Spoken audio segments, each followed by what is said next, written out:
maanta waxaan idin sidaa waxa Facebook ama social media inta badan kala socon jirteen wax ka duwan baan idin sidaa dadka magacooda lama weydiin jiro nowel laakiin se qof magaciisa la weydiinayo oo su'aal laga weydiinayo idin haya maanta tilmaam magaciisa isaga idin sheegi doona laakiin se magaciisa marka aan arkay anigu iyo waliba intii kale la aragtay ilaa socotay aad iyo aad ayaa noogu qosolay in badan waanu yaabnay taba magac halku ka soo halmaan leenahay idinka hor dhici maayo magaciisa isaga idin sharaxi doona laakiin se waxaan idin sheegay inaad yaabi doontaan oo magacaasi aad raadin doonto in badan oo idin ka midina waxa filaya inay magacaas hore u maqashay bal isaga idin sheegi doona wijigiisa hadduu idin horeeyay magaciisa hadduu idin horeeyaba waa kan isaga idin sharaxi doona ugu horreyn magacaas ku bilaabsa ugu horreyn horta waxaan idin bilaabayaa background-kayga ama taariikh nololeedkayga oo gaaban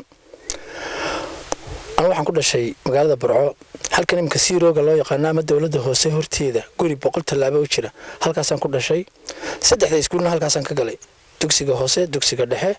iyo dugsiga sare haddaan idin sii jilciyo waa dugsiga hoose dugsiga Togdheer dugsiga Sheekh Yuusuf Alkawneyn iyo secondary school Sheekh Bashiir saddexda iskuul baan ku soo qaatay tacay waxbarashadeedii marka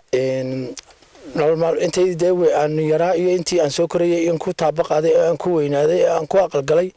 magaalada Burco ahayd magacaygana ku soo dhawaada waa Dhako Bowdo Jilib Boqon waxa filayaa in badan ay ka mid halkaas ka qosasheen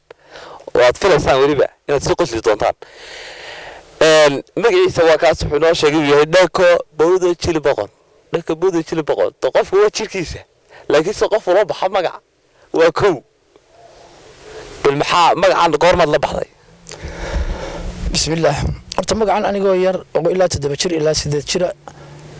ayaa abahay bixiyay Ilaahay wana xariistay waxaan imi guriga anoo guriga joogo aabo shaqada ka soo rawaxayna gurigii yimi dabadeedna hooyay weydiiyay Ilaahay wana xariistay yadana tan wuxuu inankii yaraamee waxay tiri waa halka ciyaalka la ciyaaraya aabo Ilaahay wana xariistay intuu yimi ayuu anigoo markaa inta timaa laga soo xiiray inay yara deebuuran ilmkooda baan noqday yar madaxweyn baan ahaa dadna aabo wuxuu yiri kaaga dhakada weyn li kaalay Ilaahay naxariistay dabadeedna ana aabo waan imi guriga soo raacnay casarkii markii aan soo toosay ciyaalku dad ku casarkay soo yimaadeen ciyaalkii aan la ciyaariyay ku noqday dadna ciyaalkii markan ku soo socday igu yiri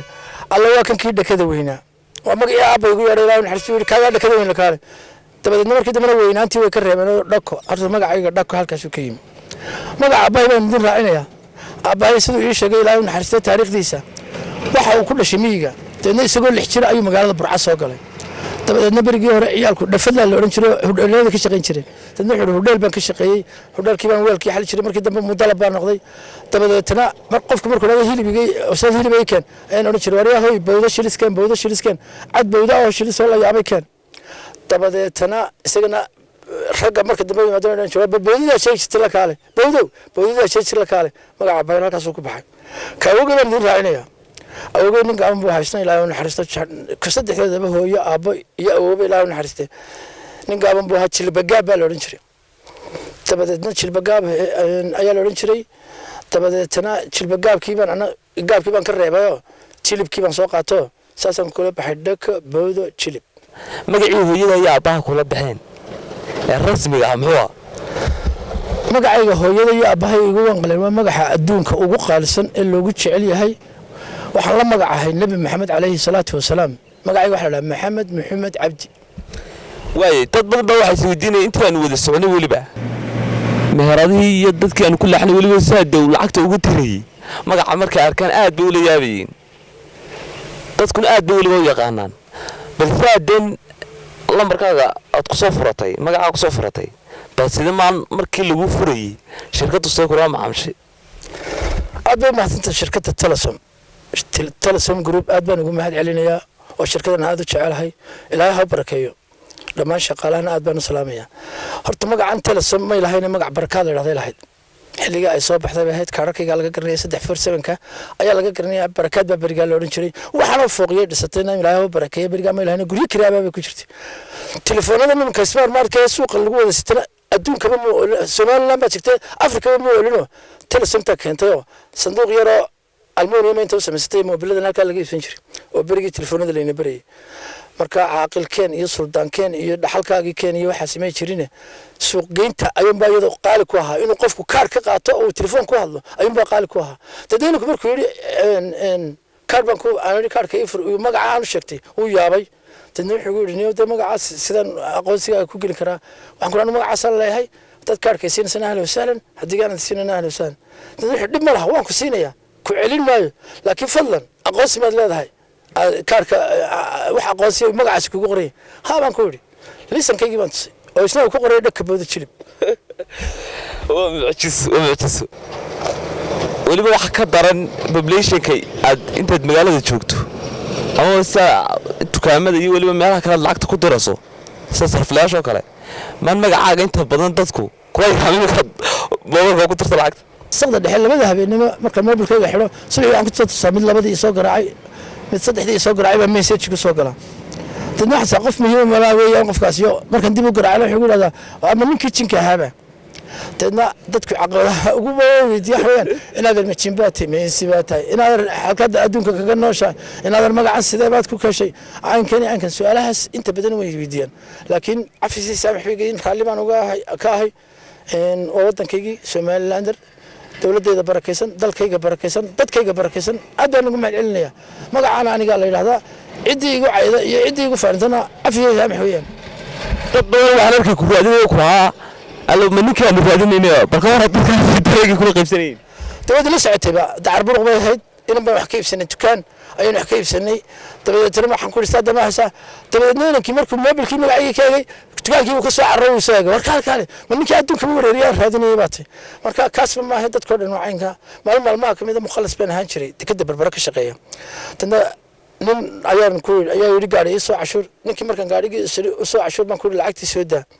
nin kale la hadlay oo sarf la'aan ama ay macaamilo lahaayeen wuxuu ku yiri ninka lambarka le magaca u dir dabadeed tira waayay buu ninkii waa lacagtii soo dir markii soo dir buu ku arkay magacan dhagka booda jilib degdeg buu uga noqday lacagtuna lacag lagu cashuuray $3,000 abaf baahid dabadeed tira ninkii muddo la hadlay oo yiri magacaadii sheegtay magac suura galaba ma aha adlada lacagta u dir waxa ku soo baxay buu yiri dhagka booda jilib war way isaga u dir buu yiri ninkii uu ku dhici waayay inuu soo diro wuxuu hadaba anigu u dir maayo adaan ku soo dirayaa adigu ninka u dir ala dir soo dhigtay taadi sheedan baad u dirtay wallahi mucjiso liisanka sheegtay baaburka liisanka inta badan dee sharciga ku soo baxay adag marka maadaama magacii hooyada ay abaha kula baxay aad liisankaasi ku furan weyday bal sidii markii lagu furay lagu macaamilay bal ma sharax horta waxa waqti hore oo barigii wasaaradda gaadiidka bilowga ahayd bahayd marka deemanka waa maxaa ka galay baariga la wata islaantii baa wata inankii baa wata yowgii baa wata duqaaqii baa wata barigaana baaburtu way iska kobnaydo mala markatuuga uu ka sii horeeyo tagaasada xitaa la isticmaala markatuuga mala midba ka sii horeeyay tadeer gacan ku yidhi aniga gaariga san wataaye liisanka ii samee dadna markii hore uu sharadkay inankii wuxuu yidhi noo magacaasaan kaaga aqbalaa waqti horna waa hado waqtigii dalka la soo galay bay ahayd wasaaradda gaadiidkana iyadana aad baan ugu mahadcelinayaa noolaatay ay liisankan ka sameeyay dabadeedna wasaaradda hawlaagbeed dabadeedna waxay wuxuu yiri sanku waxaan ku warnay anu magacaas ma leeyahay magac kale ma lihi magacaas leeyahay masaasan gaariga ku wata aan jiqs ku noqon mar walba ciidanka misawaad ii sameynaysa dabadeedna uu diiday uu gacrooday waan iskaga tagay nin kale saaxiib baan u sheegay masan ku noo liisankii bay igu adkaado ana magacaasan doonayna kula soo baxo balino geeyo ninkii baan u nimi marka labadeeda ninkan xafiiska fadhiyo midna iskaranmayno dadna waxaan ku nidhi inaad ninkan sharci ku socdaa buu doonayo gaarigiisa ku kaxaysto liisanka samaysto magacaasina waa magac u hirgalo ilaa yaraantiisii loo oran jiray inaad khayr ilaahay ku siiyo ku ducaynaayo ilaahay sharafta iyo xafiiska iyo maamulkaba ducaan da ku butuqsiina marka kulli sharafta iyo maamuuska iyo maamulka ilaahay kugu wanaajina ninka ducadii uu qaato saas uu qoray ilaahay marka sidii qalbi ku cashuurta sidii man ku cashuurta way ugu dambeyn caqabadaha ugu badan ee ka koonta magacaagaas maxaa tii ugu adkeyd ku soo martahay والله عيدا dadkan ay marmar day Soomaaliya ma hay Soomaaliyaan ma jimbaatay ma shaydaan baatay hagad kugu nashay caynka taas ma ugu yar badan laakiin qof dee macquul si fiican kula wax qornaya inaad hal su'aalan ku weydiin adoo iga raaliyo su'aal ma ku weydiin kara hay weydii inaad magacaagan ka yaabay magacaagan sidoo kugu baxay ma sharxi kartaa kaasina dee sida macquul ku weydiinaya way waxa filaya intiina daawatay inaad yaabteen laakiin waxa leeyahay yaabine magaciina ama naanaytaada wuxuu doona haadee la soo baxa oo jeebka kala soo baxo oo dibadda la yimaada